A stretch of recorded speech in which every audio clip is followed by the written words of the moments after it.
সে cabbage নিয়ে খেলাধুলা করতেছে। এটা কি খেলাধুলার জিনিস বলো? এই ভেজিটেবল কি খেলাধুলার জিনিস? এটা রান্না করতে হয় না, তুমি এটা নষ্ট করছো। তুমি এগুলো নষ্ট করলা?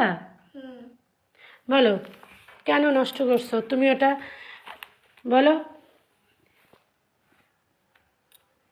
Look at me, Mama. Look at me. What are you doing? Sit down. I said sit down. Mamuni, I said sit down. এই জিনিসটাও নষ্ট করে ফেলছে। আমি রান্না করবো ভাবছি, তার ওই ক্যাবেজটা নষ্ট করে ফেলছে। এই দেখেন আমার এই মেয়েটা কি যে করে।